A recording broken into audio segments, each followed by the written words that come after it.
This morning, I'm thrilled to sign the Secure America Act to immediately and fully fund the Department of Homeland Security through the end of my term.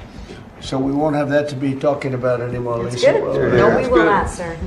We'll give the heroes of ICE and Border Patrol, and that's what they are, they're heroes, what they have to go through to keep us safe, the support and resources they need to defend our borders, protect our homeland, and to keep America safe. So President Trump speaking as he signs that bill, the funding of all of those departments that the Democrats were not willing to play ball on earlier, a $70 billion package. This and a lot more questions for our friend, Chairman Jason Smith, back with us, representing Missouri's 8th District and also Chairman of the House Ways and Means Committee. Chairman, thank you for being with us today. It's good to have you back on the show.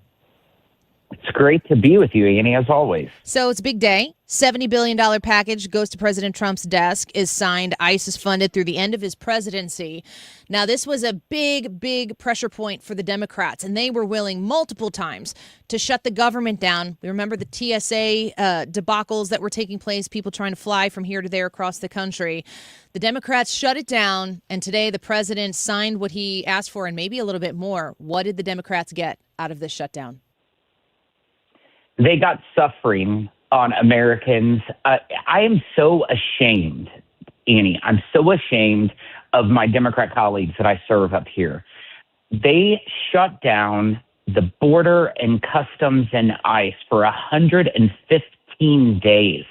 And the reason why we were able to pass this bill is because we used reconciliation. It's one of the very difficult areas to get through and overcome the filibuster in the United States Senate, but they simply not enough Democrats would stop the filibuster in the United States Senate because their reckless behavior. They wanted to defund ICE.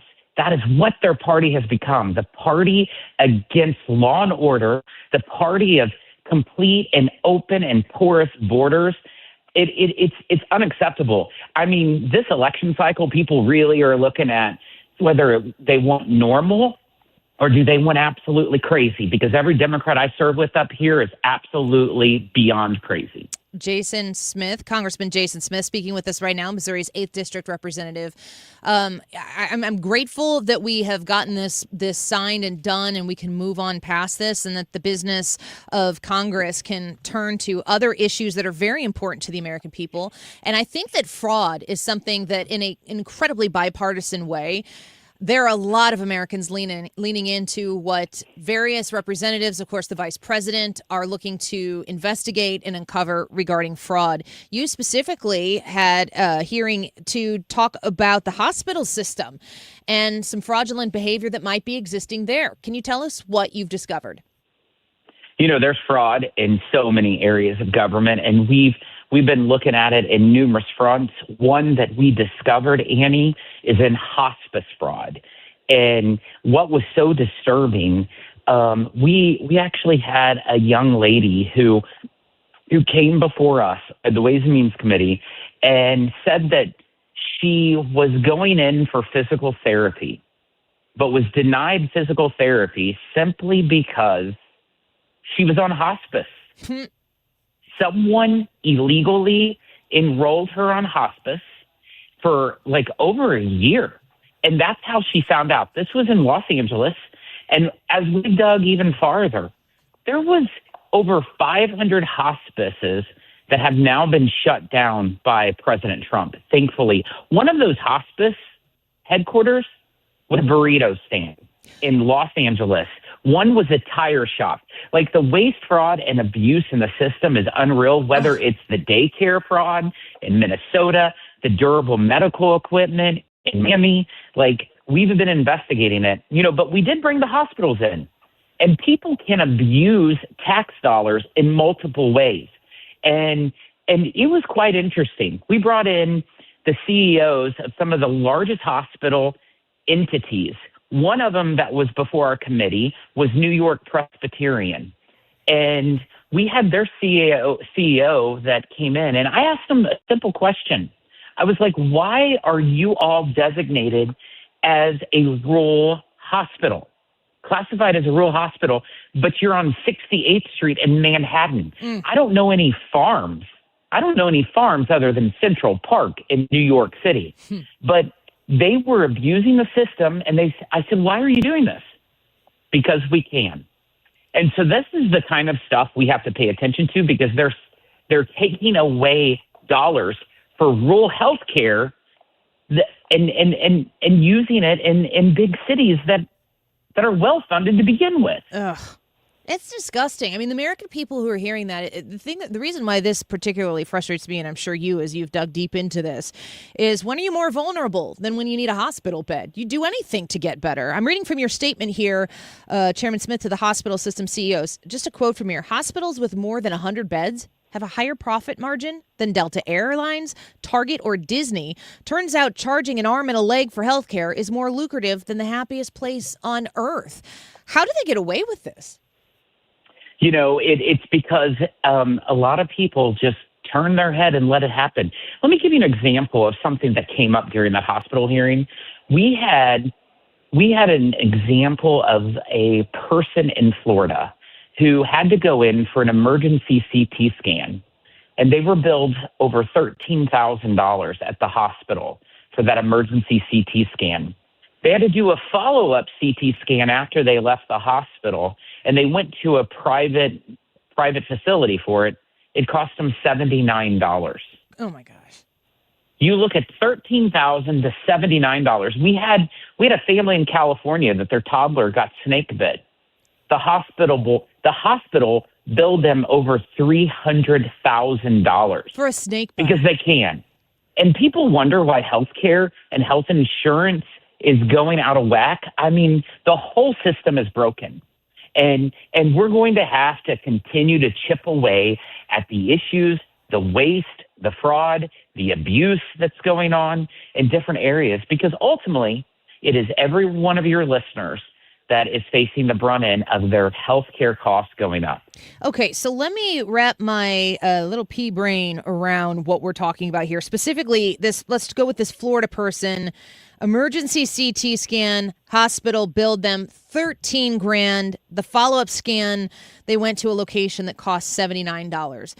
Is the scam here that the $13,000 that the hospital just can and does charge that patient?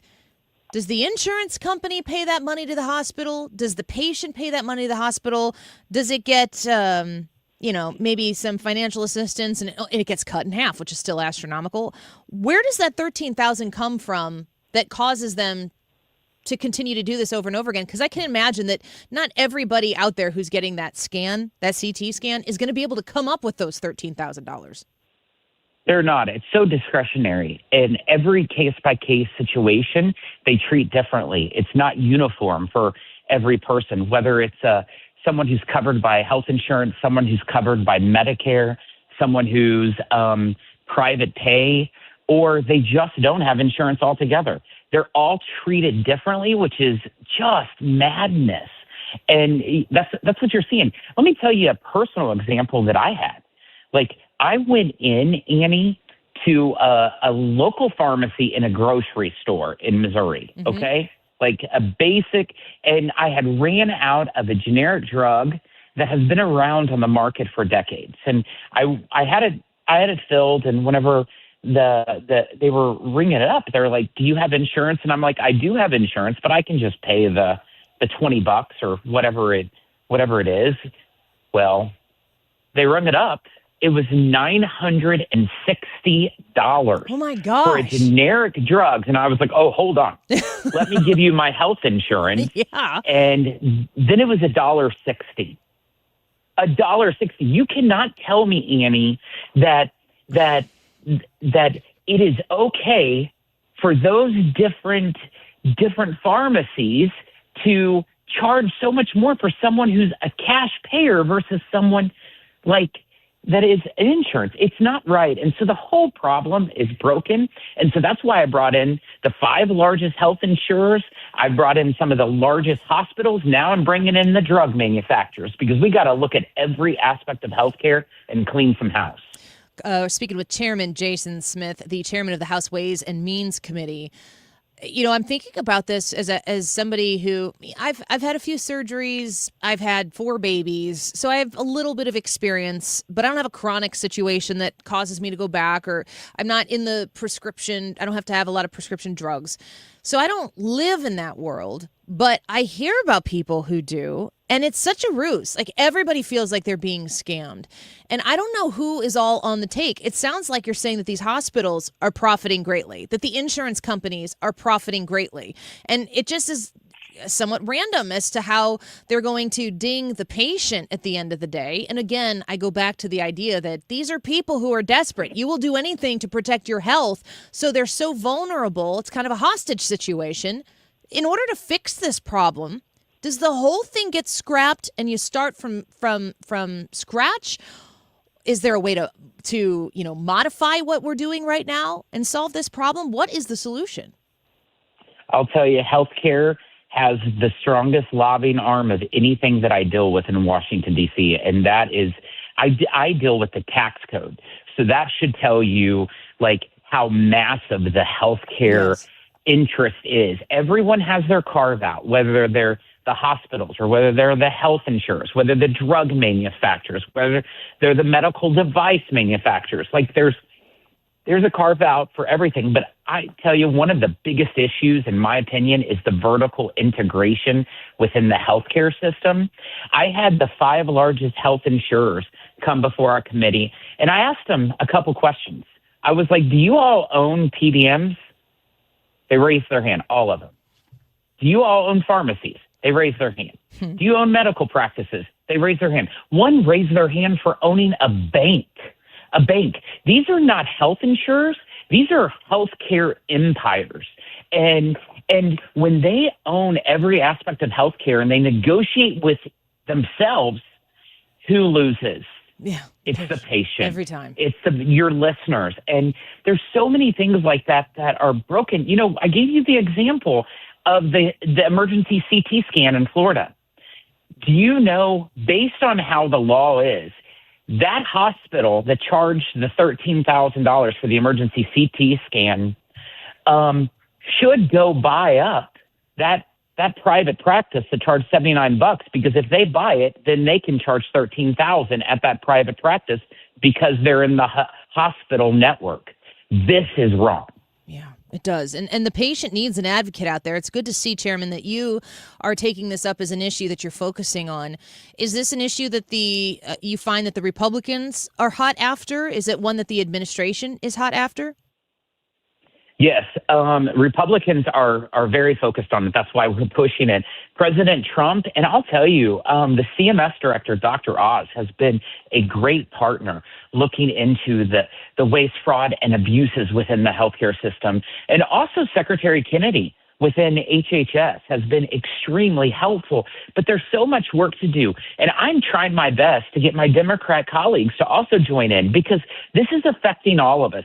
It doesn't matter if you're a Democrat or Republican. You have high healthcare costs, and we got to get them under control. Yes, absolutely. Before we let you go, we're speaking with Chairman Jason Smith. Just one other quick topic to touch base on with you. The Fox Business writer Kristen Altus reported today Social Security has less than 10 years before reserves are exhausted. New trustees report warns, I'm in my early 40s, Chairman Smith, and looking at Social Security like maybe it'll be a luxury that I can't afford or that the government can't afford for me, even though I'm paying in it right now. What's your thoughts on the status of Social Security in our country? Social Security is too important of a program for Congress to ever let it become insolvent. This is a concern of the insolvency being, at 2032, 2033, that date changes periodically. We've been monitoring it. I said today, in the Ways and Means Committee, we had the Social Security Commissioner before our committee. And what I said to the commissioner is that both Republicans and Democrats in the House and the Senate has to address this, because we cannot allow insolvency. Too many Americans depend on it. I can promise you under my watch, it will never happen. We will take care of the program. We will protect and preserve it. And it has to be there for generations. I mean, my mother, that's all she has. That's all she lives on. If I allowed her to lose her Social Security, I wouldn't be welcome at Thanksgiving dinner. So, like, it's such a priority that we take care of this. Amen to that. Congressman, thank you for the time today and for the updates. We look forward to having you back. We appreciate you. Great to be with you, Annie. Take care. You Bye. as well. Bye-bye. Chairman Jason Smith, Missouri's 8th District Representative, Chairman of the House Ways and Means Committee. Lots covered there with the Congressman.